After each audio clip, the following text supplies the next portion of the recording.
बुद्ध बाजार है, उसके जस्ट बगल में एक बड़ा सा नाला है। चाहे नाले हो या एनक्रोचमेंट हो, वहाँ पर प्रॉब्लम है कि वो नाला इसलिए नहीं साफ हो पाता है क्योंकि उसके घटना है। बिल्कुल आपने सही प्रश्न उठाया। अंदर मशीनरी जाने के लिए जगह ही नहीं छोड़ी है। एनक्रोचमेंट के खिलाफ मुझे लगता है कि पूरा का पूरा जो सफेदा बस्ती से नीचे आते हैं, वहाँ इंक्रोचमेंट इतने ज्यादा हैं, तो एमसीडी के अधिकारी इन्वॉल्व हैं जो एनक्रोचमेंट नहीं हटा पा रहे हैं, तो उनसे अभी जैसे आपने बताया तो उनके स्टेटस जान के सवाल किया जाएगा। इनके ऊपर किसी तरह का एक्शन लेने के बारे में आप लोग सोच रहे हैं? जिम्मेदार जो लोग होंगे तो उनके खिलाफ एक्शन होगा। जो जिम्मेदार जो लोग होंगे तो उनके खिलाफ एक्शन होगा। नमस्कार, स्वागत है आप सभी का बजाते रहो भारत न्यूज में। मेरा नाम श्रावणी मिश्रा है। मेरे साथ कृष्णा नगर के विधायक अनिल गोयल साहब हैं। मैं आपको बता दूं, सबसे पहले हम सभी अनिल गोयल साहब को बधाई देते हैं क्योंकि वो दिल्ली डिस्ट्रिक्ट कमेटी के ईस्ट दिल्ली से चेयरमैन बने हैं। तो आप समझ लीजिए कि अब पूर्वी दिल्ली के डेवलपमेंट की पूरी जिम्मेदारी डॉक्टर साहब के पास है। तो सबसे पहले मैं आपको बधाई दूंगी बजाते रहो भारत न्यूज़ की पूरी टीम की तरफ से। बहुत बहुत आपका धन्यवाद। सबसे पहले कुछ कहना चाहेंगे इस जिम्मेदारी के बाद आप? ये जिम्मेदारी है पूर्वी दिल्ली के विकास की। जो डिस्ट्रिक्ट डेवलपमेंट कमेटी है उसके चेयरमैन बनाने के लिए मैं माननीय मुख्यमंत्री रेखा गुप्ता जी को धन्यवाद करना चाहता हूँ। अपने प्रदेश नेतृत्व वीरेंद्र सचदेवा जी प्रदेश अध्यक्ष और केंद्रीय नेतृत्व को भी धन्यवाद करना चाहता हूँ कि जिन्होंने मेरे में ये विश्वास व्यक्त करके मुझे ये जिम्मेदारी सौंपी। और ये जिम्मेदारी का मतलब है कि किस तरह से जो यहाँ पर ग्रीवेंस रिड्रेसल सिस्टम बने, सिंगल विंडो सिस्टम बने और डेवलपमेंट के जो प्रोजेक्ट्स हैं उनका अपडेट हम लेंगे और उसके बाद नए कुछ प्रोजेक्ट्स हैं डेवलपमेंट के वो हम चालू करेंगे। वो हो सकता है अस्पताल से संबंधित हो, एजुकेशन से संबंधित हो या बेसिक इंफ्रास्ट्रक्चर डेवलपमेंट से संबंधित हो, पर्यावरण से संबंधित हो। इस सब का हमारी कोशिश रहेगी कि टाइम बाउंड मैनर में ये डेवलपमेंट पूरे हों जो चल रहे हैं और नए डेवलपमेंट शुरू हों। और साथ में जो हमारा पब्लिक ग्रीवेंस रिड्रेसल सिस्टम है, सिंगल विंडो सिस्टम है, जो आदरणीय मुख्यमंत्री जी ने हमारे ने कहा उसको शुरू कर पाएँ।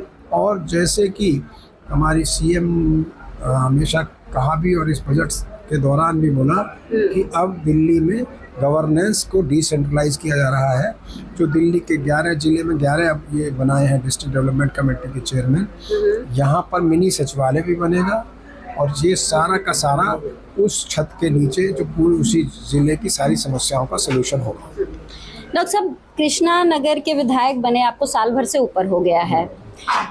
आपको जब कृष्णा नगर विधानसभा मिला तो पहले की स्थिति अगर हम उसको कंपेयर करें तो किस स्थिति में ये विधानसभा आपको मिली, और साथ ही अब एक साल से ज़्यादा बीत जाने के बाद अब आप किस तरीके से देखते हैं कृष्णा नगर विधानसभा को? मुझे लगता है ये मैं भी बताऊंगा और जनता से भी जरूर पूछिए कि पिछले एक वर्ष में क्या उन्हें परिवर्तन नजर आया।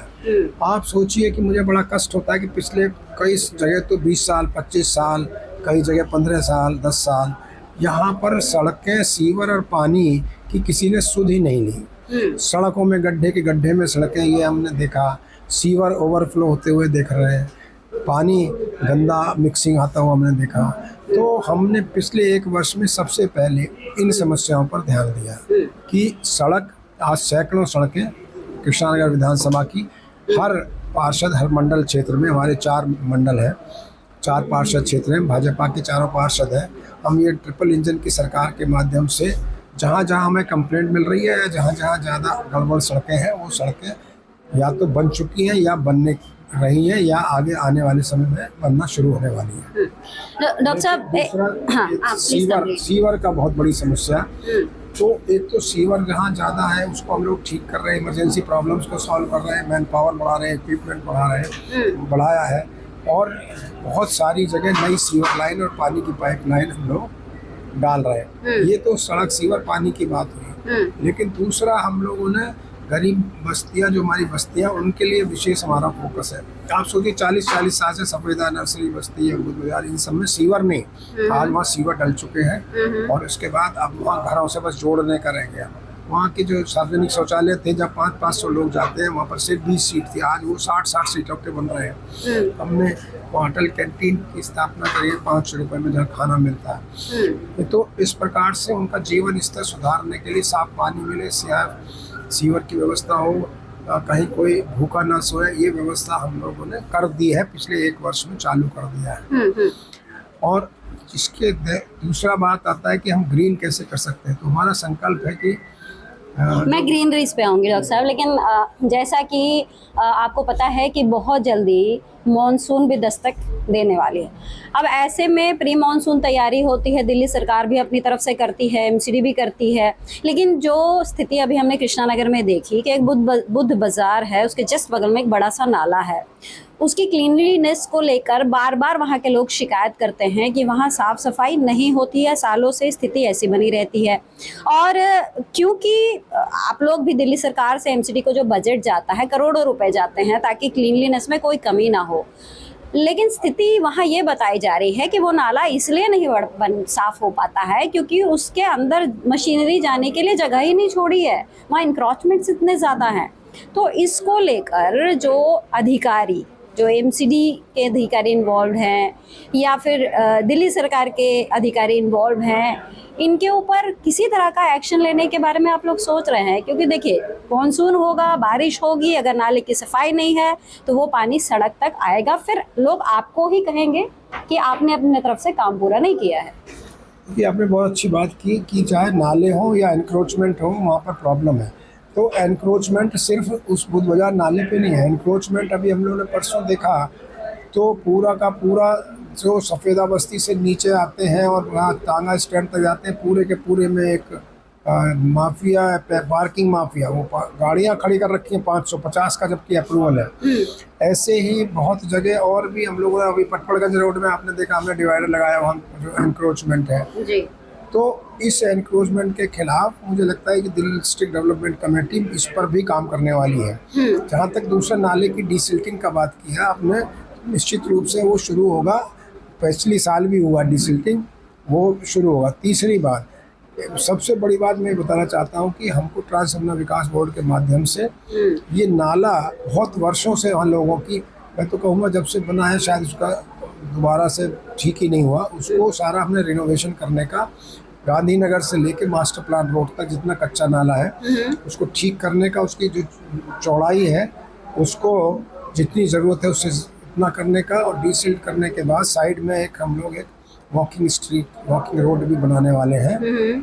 तो उसको आप देखिए आने वाले समय में उसका आमूलचूल परिवर्तन होना, रिनोवेशन होना है, साफ सफाई होनी है और ये एनक्रोचमेंट हटना है। बिल्कुल आपने सही प्रश्न उठाया। जो जिम्मेदार अधिकारी जी, और जिम्मेदार जो लोग होंगे तो उनके खिलाफ एक्शन होगा। जो जिम्मेदार लोग हैं, जो ये एनक्रोचमेंट नहीं कर रहे हैं, जो एनक्रोचमेंट नहीं हटा पा रहे हैं, तो उनसे अभी जैसे आपने बताया तो उनके स्टेटस जान के सवाल किया जाएगा, उनसे बात कि भाई क्या है, टाइम बाउंड मैनर में नहीं कर सकते तो एक्शन होगा।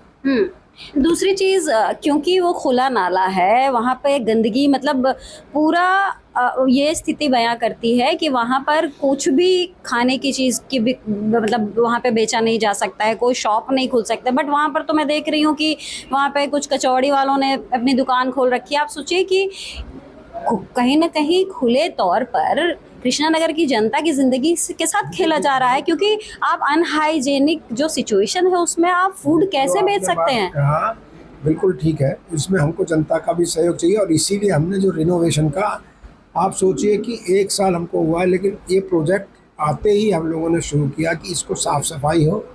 और पहली बात मैं बताना चाहता हूँ, कच्चे नाले को एनजीटी के ऑर्डर से कवर नहीं कर सकते, ये हमें जानना है। तो हम लोग दीवार बाउंड्री तो हाँ यही रिनोवेशन में यही मैं उसी बना रहा हूँ, तो उसके दोनों तरफ साइड में 4-4 फुट से ज़्यादा बाउंड्री खड़ी करने वाले हैं। ये जो आप कह रहे हो वही करने वाले, और अंदर कोई उसमें गंदगी ना डाल पाए उसको भी रोकने का व्यवस्था करने वाले। ये सारा का सारा हम लोग उस पर करने वाले।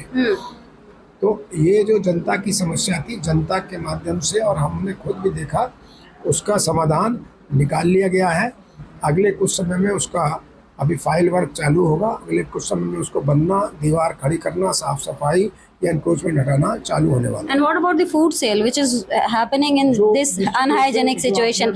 और सर एक चीज और मैं जोड़ना चाहूंगी कि ये आज से नहीं 20 साल से चल रहा है। ये मैंने ही बताया, मैं तो कह रहा हूँ 25 साल से समस्या, पूरी 27 साल बाद हमारी सरकार आई है। तो मुझे समझ नहीं आता कि पिछले वर्षों में कांग्रेस सरकार, आपदा सरकार ने क्या किया इन सब चीज़ों के लिए, मुझे नहीं है, मैं कह सकता। लेकिन आज उसका समाधान की तरफ हम लोग बढ़ रहे हैं। आपने जो फूड का बात किया, तो ये फूड वालों को वहाँ नहीं होना चाहिए। इसके निश्चित रूप से जो हमारे फूड के अधिकारी हैं, जिसको सार्वजनिक फूड वितरण के हैं, उनसे वहाँ से इसका फैक्ट चेक हम कराकर उस पर सीधे सीधे एक्शन करेंगे। भ्रष्टाचार है डॉक्टर साहब, सीधे सीधे। जी, उन पर जहाँ फैक्ट चेक करके उसके जो जो जिम्मेदार हैं वहाँ से पहले वो हटेंगे, और जो जो जिम्मेदार हैं उस पर एक्शन होगा। बहुत बहुत धन्यवाद। तो कृष्णा नगर की जनता के लिए एक अच्छी खबर ये है कि ये जो समस्या है, जो काफ़ी साल से चली आ रही है, उसे संज्ञान में लाया गया है।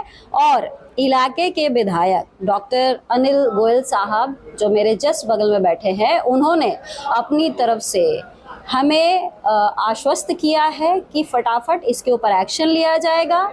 जो प्लान है कि नाले को बाउंड्री से ऊंचा करना है, और उसको कवर तो नहीं कर सकते, लेकिन हाँ, कोई भी उसमें कंधा ना फेंक पाए, उसके ऊपर भी काम चलेगा, क्योंकि इसको लेकर दिल्ली सरकार की तरफ से डॉक्टर साहब ने सैंक्शन करा लिया है। तो देखते हैं आने वाले समय में क्या होने वाला है। फिलहाल डॉक्टर साहब को हम एक बार फिर से, हाँ जी डॉक्टर साहब कुछ दिखाना भी चाह रहे हैं। ये क्या है, एक बार ये देखिए, ये सैंक्शन ऑर्डर है। ये सैंक्शन एक, हाँ नहीं आ रहा है। ये सैंक्शन ऑर्डर है। आप उसके पहले पॉइंट पर देखिए, कच्चे नाले का है, और ये हम लोग सैंक्शन ट्रांस यमुना विकास बोर्ड से सैंक्शन ले चुके हैं इस नाले का, और ये जल्दी ही बनना शुरू हो जाएगा। चलिए, तो आप सभी को एक बार फिर से मैं धन्यवाद करना चाहूँगी इस भरोसे को बनाए रखने के लिए। और डॉक्टर साहब के पास हम जल्द आएंगे और क्या कुछ चल रहा है इस पर फिर से बात करेंगे। धन्यवाद डॉक्टर साहब, आपका बहुत बहुत धन्यवाद, आपने अपना वक्त दिया। Thank you.